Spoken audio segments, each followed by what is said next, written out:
Hi, everybody. It's Tia and Kim, and we're here for episode 7 of Masks Off. So last time we talked about the perfectionist mask, which is a very deep-seated one, and particularly with women.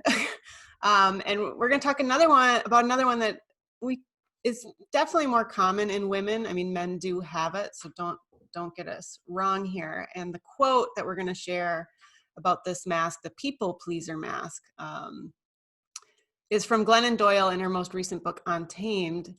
And it does kind of address the masculine feminine aspect of people pleasing. So here's the quote to start off. The boys looked inside themselves. The girls looked outside themselves. We forgot how to know when we learned how to please. And this is why we live hungry. And what I love about this quote is it talks about how we learn people pleasing. It's something that we're taught, because just like with the perfectionist mask, Kim was talking about the accolades and how all that external, looking to the outside, feeds us and makes us feel good, where boys don't tend to look. I mean, they do look for it as well, but they're taught more to go inside, that bravado and all of that, where women are taught to look to the outside. How are you are you being the good girl? I mean, how often did we hear that growing up? Oh, you're such a good girl. Oh, you don't want to say that. That might upset somebody. Are you being nice? Just be nice. I mean, how often did we hear that? I know I was trying to be really careful raising my daughters not to use those words. I'm sure they came into play, but I did mindfully try to not use that and talk more about behaviors and whatnot, but not like be the good girl, because what does that mean? I mean, that's so arbitrary. And then we're looking to that outside of, oh, I have to be good. I have to people please. I have to do this. Even if it doesn't feel good to me, I'm going to do it anyway because I'm supposed to be the good girl. So that's, the start of our talk with people pleasing. And I mean, I could bring up so many moments where I people please and how it comes into play now, particularly, it's that worry of disappointing another. So it's that piece. And then it's also the piece I really want people to, are they going to like me? Well, if I do this, then they'll like me. If I don't do it, then they're not going to like me. And I noticed that particularly in teenage years and young adult years. I mean, I think I brought it up in one of the previous episodes. Definitely. With my husband having his friends over for poker night once a month. And when we were the hosting household, I wouldn't even be around, but I would bake those cookies and bring them down and leave the cookies and then go and let them have their thing, So I was doing that for all sorts of reasons, and it wasn't necessarily authentic. What did you get out of that, Tia? What was the payoff? She's so great. We love coming here. We get fresh baked cookies. My wife doesn't do that.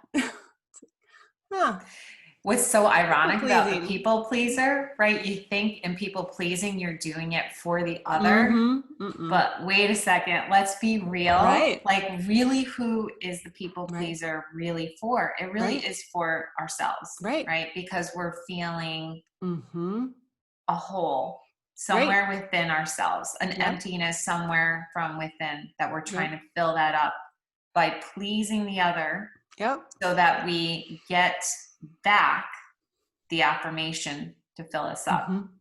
Even though it's not truly filling us up, because it's just a falsity of belief, because our internalness is not being filled up. Just like the quote, we're still looking to the outside. That people pleasing is looking for that other person to do it, but really it's because we have a hole within us. And this is so huge, right? This whole topic is so huge, of looking outward instead of inward. And, honestly, it's like it should be taught in the schools rather than, just the reading, writing. Not to say that that doesn't have a place and an importance to teach all that. And I will say good to see that they are starting to do more within the schools to teach emotional intelligence. Right. But I think even to take that a step further and, how can we as parents teach our kids that? Because we didn't learn it either. But somewhere along the line, to have that chain broken so that kids from a young age are taught to go inward instead of outward, and to build that sense of being self-assured, that no matter what happens on the outside, that they're at the core, they cannot be shaken. Right. Especially when they get to the middle school years and high school years, because you just mentioned that. How brutal adolescents can be to one another. Right? So what's the best way to survive that kind of name calling, bullying, judging, criticizing? For me, it was, let me just camouflage. Let me just make myself fit in with whatever group is around. And you know what, in a way, it's like when I was in school, I really got along with so many different groups of kids. I always thought like, oh, isn't that cool? I can hang out with the jocks because I played sports, but I was also did well in school. So I could hang out with, the brainiacs, or I hung out with this group, the popular group, the not so popular group. Like I fit in with so many different groups. But now if I look back on it, well, why? Because I camouflage myself to fit in. You became who they wanted you to be, or who you thought they wanted you to be. Exactly. Rather than being myself. And I had a very hard time saying no to peer pressure. I made so many choices and decisions for myself when I was a teenager that I regret, because I didn't know how to stand up for myself and say, no, this doesn't resonate with me. This doesn't feel good on the inside. Right. And I think all that comes back to, way back when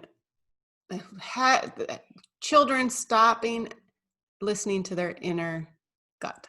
That, does it feel good in your gut? We tell our kids that, right?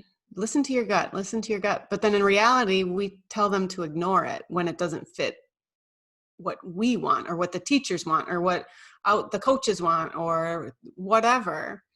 Then they stop listening to their gut. I stopped listening to my gut. There were times I still did when it was like a clear, like siren warning of a danger, or about a person. Sometimes I would get a gut feeling about a person, like, oh, I don't like them, but it had to be really strong for me to listen to it. And I had to be in the place to be able to hear it, because I'm sure I was getting gut warnings all the time that I ignored because I wanted to fit in. Like you said, in those teenage years, it's like, okay, well, yeah, I guess I'll go there even though it doesn't feel like I should. So listening to your gut is a big part. And then also the boundaries, like you said, the saying no. How many people say yes to things they don't want to? Things, hey, can you help out on this fundraiser? And you're like, oh my gosh, that's, I already have a busy day. I don't have time to do it, but how can I say no to helping out at a fundraiser? And people say yes, because we don't want to disappoint. We don't want to be looked like at as a bad person if you say no. Exactly. Wait, you mean I can say no? I think sometimes people don't even realize they can say no. And when we're saying yes to things that don't feel good, we're not going to do a good job anyway. Right. A true inner good job. We can do that external perfectionist job. Sure. But then we're tired, we're more exhausted, can get resentful. Absolutely. You wear that people pleaser mask for a long time, and resentment can really show up. It does. Yeah, I was just sharing with my daughter and my niece last night. We were having a conversation about boundaries and people pleaser. And, there's that saying of no, period, is a sentence. No is a sentence. Yep. And that, we were talking about this, and you don't have to give anyone an explanation when you set a boundary and say no. Like, so if someone says, hey, Tia, do you want to help on this fundraiser? Or if they said, Kim, do you want to help on this fundraiser? I might say no, but then I'll give like a million reasons why, an excuse, to make myself look better, rather than just like, nope, because people and men, the masculine, do generally have an easier time with saying no. Not that all men do, but they generally can have an easier time of being, black and white and like, nope, this isn't something I want to do. Nope. Right. You said that very perfectly. Nope. Nope, not happening. Or sometimes my husband will say, when the kids ask him something, nope. I say, no. It's so funny how he says it. Conversation over. Conversation over, right? And the thing is, like, I've watched people my whole life be able to do that. And I have felt in my gut that I want to be more like that. I wish I could be more like that, be so strong in myself to just be able to say no. And you brought up about the fundraiser. That brings to mind for me, I have a autoimmune disease, and back when I was first diagnosed in 2005, 2006, I was asked by the foundation if I wanted to be the chairperson for a local support group. And initially I was like, okay, you know what? That's a great idea. It's a great way for me to connect with other Sjogren's patients and, I'll learn more about the disease. Great. Well, 8 years later, I'm still running the support group. And that's another thing about the combination between people pleaser and perfectionist is, like, talk about the resentment. Right. I held on to that way too long, way too long. And why? Because it wasn't really coming from an inner place anymore, but I didn't want to let anyone down. Right. I didn't want to disappoint anyone. Right. Even the patients were like, oh, that accolade, that, appraisal. Oh, I'm so glad you're doing this. It's so good to have the support. You're so good at this. You do such a good job at running this group. Well, how do you say no to other people who are struggling and suffering? Right. Sorry, people, I'm not doing this anymore. Yeah. So well, and then the passing the torch too, when you finally said no, I'm assuming you're not doing it anymore. I'm not doing it anymore. Yeah. So when you finally said no, then that perfectionist piece comes up. Oh, how is the next person going to do it? Are they going to have the information? How can I set them up for success? And then it's that transfer. It's exhausting. It's huge. Yeah, it's exhausting. So there is that part about it. And then there's also the part that you talked about, going back to the boundaries again, of not wanting someone, for me, to be upset with me or displeased. So I know that it's okay for me to share this because my daughter said it was okay to share stories and situations. When she was younger and we would go shopping, I would, she would say, Mom, can I have this? Can I have that? And I would buy her a few things because whatever, she needed some clothes. But then it would just, go on to more and more. And then I'd say no, and my no, because I am a people pleaser, it's really hard to have strong boundaries. People can pick up on your wishy-washy boundaries. Yeah. They can smell it, right? They can especially your child. Especially the children. So they would always know when I was on the fence about something, and they just knew exactly how to push. So I can remember her and I just getting into these arguments in the middle of a mall because I was trying to say, no, I bought enough. And she just knew I wasn't really, really, strong in that. Yeah. So, and like I was saying in our last episode, I was bringing in the example about the dog, and they were really lately have really been pushing me on it. Yeah. And I know, and more so, I know that the big part about it is that I don't want to have the responsibility of taking care of another being right now. I love dogs. I really do. And I would love to have a dog. And I could move past the perfectionist piece about it I really could at this point, but I don't want the responsibility. And although, they are 20 and 17 and fully capable of taking care of a dog, and they claim that they will. Yeah. I know that there's going to be some point in time where the responsibility will fall in my lap. They're not going to be here all the time. And if the dog does puke in the middle of the day, if the dog does have diarrhea in the middle of the day, or the only time the dog can go to the vet for shots is when I'm the only one around. So I'm trying to set this boundary and hold this boundary of saying, no, I don't want to have a dog. And they can still sniff out a little bit of, she's still a little wishy-washy. And the thing is, why, if I said yes, and I was clear with them and honest, I said, if I say yes to you, it's because I'm trying to please you. I want you to be happy with me. I don't want you to be disappointed or upset with me. And I said, I can't, and I was honest, I said, I cannot say yes for that reason. Because as you pointed out earlier, that's when the resentment will come in. I'll resent the dog probably. Right. If I say yes, when it's not coming from a real place within me. Well, and especially, you know, they're not 5, you know, and will be at home. They're not going to be at home the entire lifespan of the dog. So, you know, and a lot of apartments don't allow dogs. And all of that. So yeah, you have to tap in, and it's tough.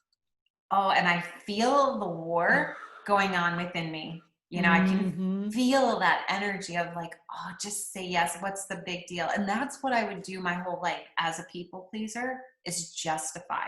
I can do such a good at justifying why it's okay for me to say yes. But my true self, my true inner knowing voice is really wanting to say no. And then what takes over, that mask of people pleaser takes over and says, oh, you know what? It's not that bad. Just like with being the support group leader. It's not that big of a deal. You can handle it. You can do it. Yep. Perfectionist. You can handle it. Super competent. Right. Well, and I think the part of that people pleaser too, it's we don't want to disappoint people, number one, which comes back to us feeling bad. We don't want to feel bad. But also there's that potential when we say no, there's a conflict and a pushback. So it also can be, we say yes because we don't want to deal with the potential conflict and push and pull that we know is going to happen in most cases with certain people around a certain thing, you know, whatever that may be. So it's like, it's just easier to say yes. You know, it's easier to do it myself type of mentality, you know. Why should I have them, you know, make dinner or whatever, because then it's more mess. I'll just do it myself. So I'll people please, even though no one's asking me to necessarily. Sometimes I make up stuff in my brain to people please. You know, it's like, oh, this will be helpful, when in reality it's actually not helping them. You know, and that's that whole boundary piece too, right? So sometimes saying that no is actually a gift to the other person, because then they have to figure it out themselves, depending on what it is. But yeah, I mean, there's so many things. It's so multi-layered, isn't it? It's so multi-layered, because you're saying it's a gift to allow them to do it themselves. Yet sometimes you can have the feeling of, well, if I just do it, I'll save them the pain and the discomfort of having to struggle through, you know, like the caterpillar inside the chrysalis to become a butterfly, right? Like that's what we need to be able to grow, is you need to, or even a baby coming through the birth canal to be able to come out. You have to have that struggle. But people pleasers, along with layered with the rescuer mask, which we'll be talking about again shortly, is not wanting to let your loved ones struggle through that pain. So like you just said, it's just easier if you just go ahead and do it instead. You know, and all those, the mask, the other one you just brought up, they're so interconnected. The perfectionist, the people pleaser, the rescuer, fixer. They're all, I wonder how many people, even if there is a person who hasn't had all three, because if you have one, I think you kind of have all three. You know, obviously there's people who have none of those, you know, I mean, there's some people who literally don't have any of those. But I don't, because they're so connected. They are so connected. And I would also say maybe those three kind of are tied together. They are more, and it's a generalization, not a rule, to say they're more of the feminine side. And then we'll be exploring more of the masculine side, right? The yin and the yang. So like those that we just described there, the people pleaser, the perfectionist, even masculinity does have the perfectionist, but perfectionist, people pleaser, rescuer, they tend to have these qualities of the feminine. The nurturer. I want to take care of you. Yeah. And if I don't take care of you, then I'm not a good girl. Exactly. And good girls don't say no, right? When you set a boundary, you say no. Yeah. And if a little girl speaks up to mom or dad and says no, like little boys say no all the time. I mean, toddlers do in general, but particularly little boys. All boys are just being boys, but a little girl says no, that's not okay. No. No. See how that conditioning takes place. Oh, it's so deep. I mean, it's so deep. And then it's not just within the family, it's out in culture. It's everywhere. Yeah. I mean, you look at women who stand up for themselves and they're referred to as a bitch. Exactly. When in reality, they're just standing up for themselves. And why is that a bad thing? It's not a bad thing, but it is viewed as that. Right. If we want to take the perspective out and look at it more culturally, you see like the man in charge, in politics or in the corporate world. Right. And how long has it been where women were not in those roles? They're just beginning to come into those roles. But again, it's like sometimes I'm amazed how many women I see as sportscasters nowadays, like to see them in that role, which was typically just a male job, a male role. Exactly. And, or even on Fox News, but they have to come into their power to be able to be in those roles, to be able to be eye to eye with these other men doing what they're doing. Well, even, before I was a engineer, and so it's, I don't know what it's like now. I'm sure it's still fairly male dominated, but it was, one place I worked, I was the only woman in the office as an engineer. It was all men. That's a great example. And so for whatever reason, though, that never bothered me. I never had a mask around that I know of. I'm sure there's something in there, though, if I dive in. But it's interesting how there's so much cultural expectation, and,